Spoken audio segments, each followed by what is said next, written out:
Hey, thanks for clicking on my face.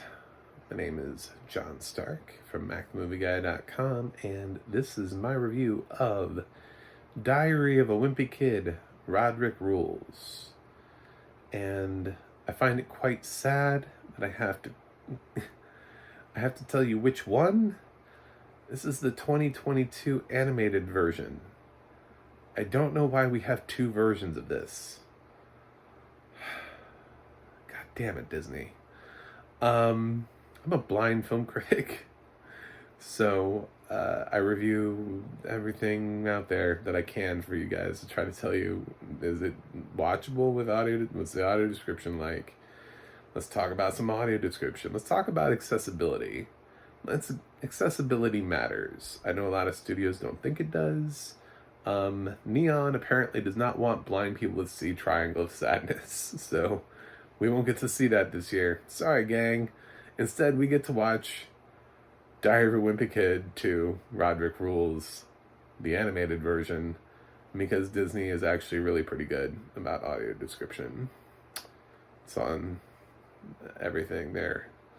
When I do my year-end wrap-up, I think they're going to probably be at the top of the list. It's a tough call between them and Netflix, but probably Disney.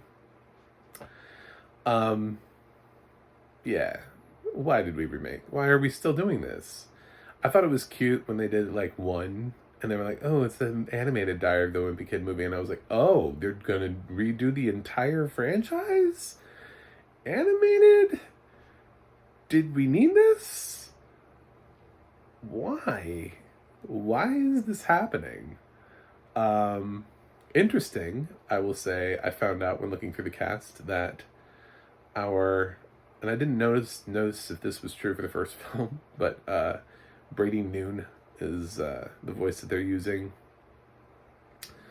for our little wimpy kid, for Greg.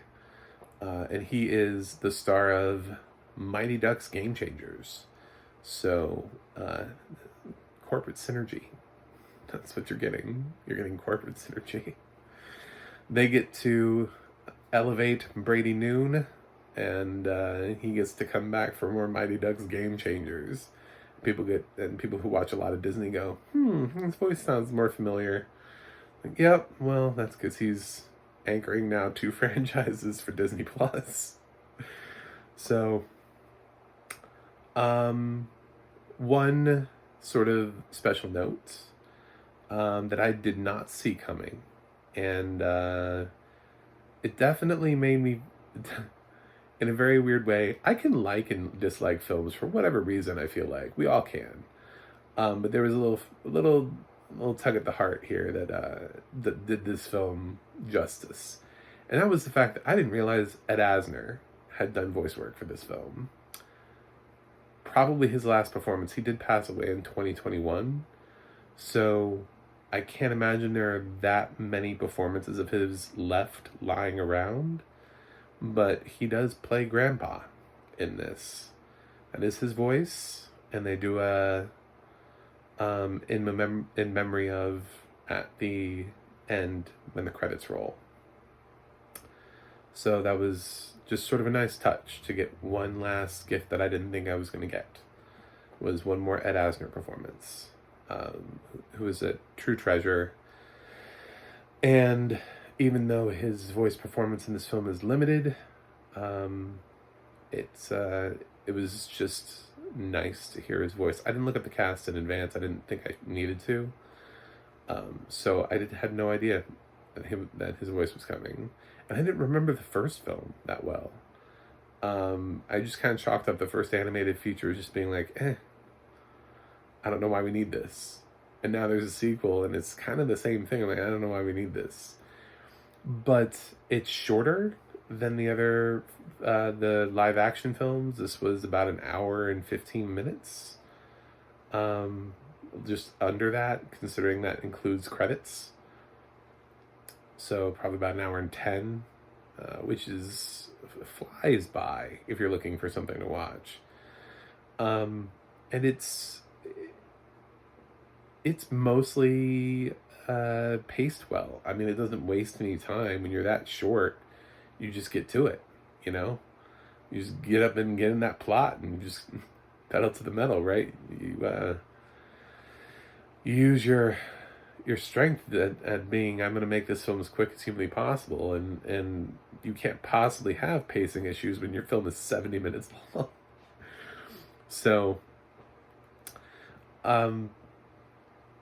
but it's yeah, the brothers are grown up, and they throw a party, and parents are coming home early, and Rodrick has to make a deal with Greg, in order to get Greg to help him clean up, because Rodrick originally said, "This is our party, bro," and then he locked Greg in the basement, and had the party anyway. And of course, his friends destroyed the house, and the parents are on the way home, and there's no way he can clean it up in that amount of time by himself without Greg's help. So he makes a deal with Greg, and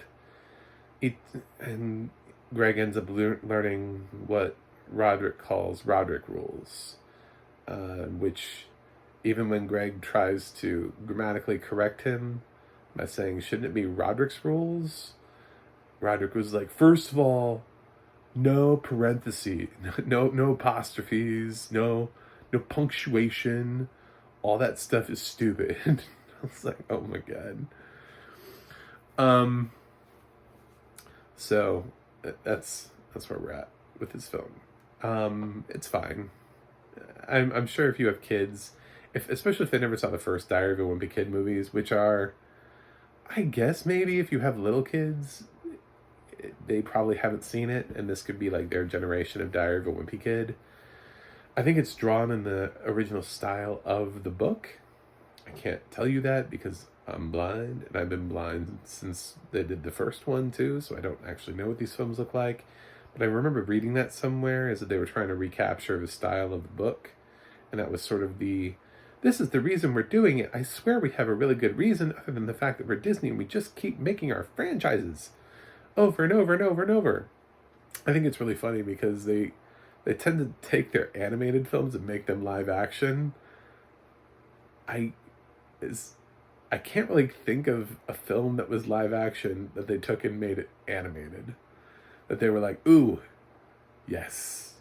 You know, it's not like there's an animated Pirates of the Caribbean, although now that I've put that out into the world, I'm sure they're working on it. But yeah, now they're doing like an animated Diary of a Wimpy Kid, and now also this month there's an animated Night at the Museum.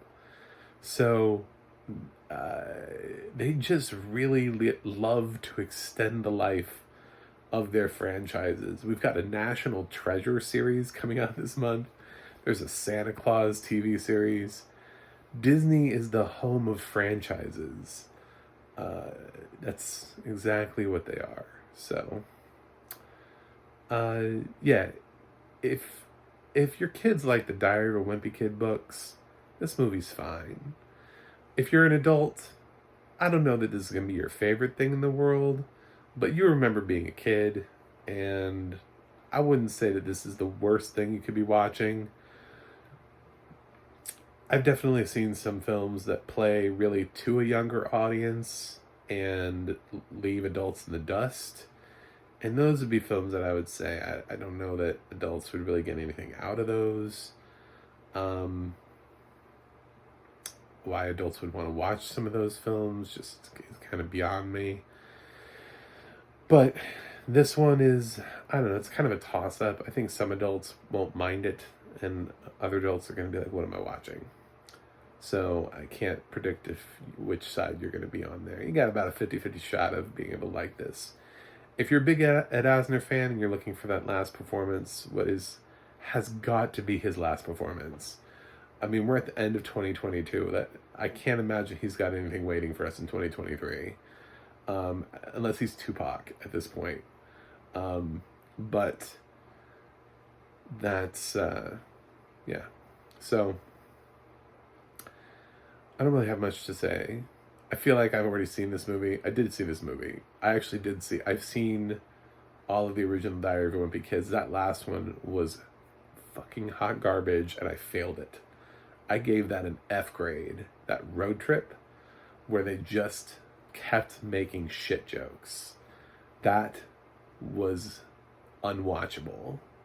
I thought that movie was terrible, and it had these weird pedophilic undertones throughout the whole movie, where Greg kept waking up somewhere, and there'd be like a guy who's, and he's in this dude's bathtub, and this guy like walks in on him. And I'm like, what is going on in this film?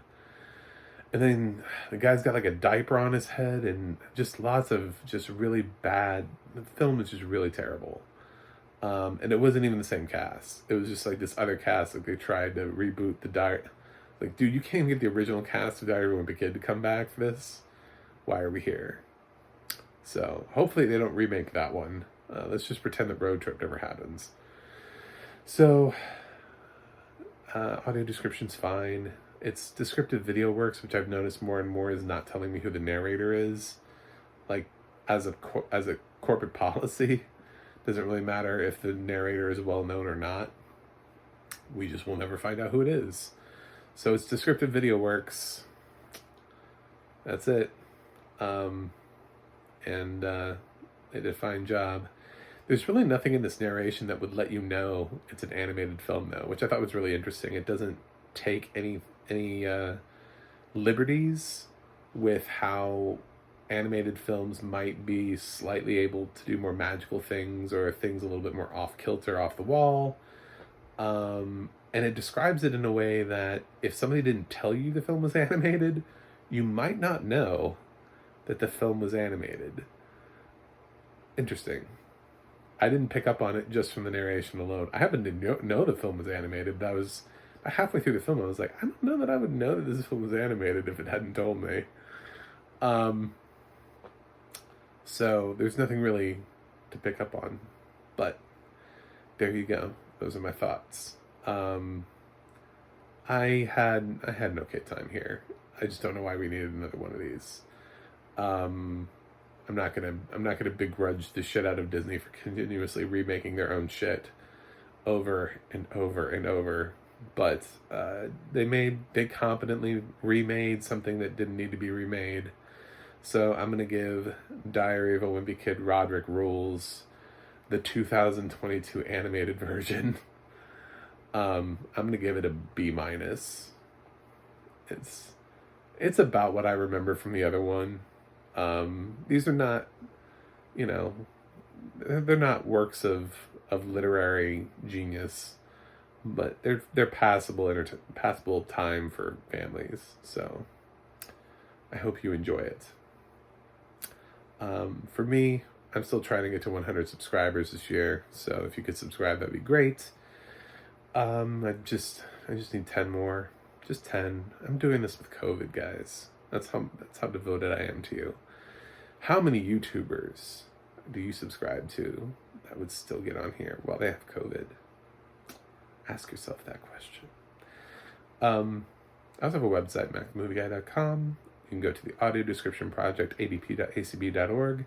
It'll let you know what has audio description and where you can watch it. And you can go to the adna.org. That's the adna.org.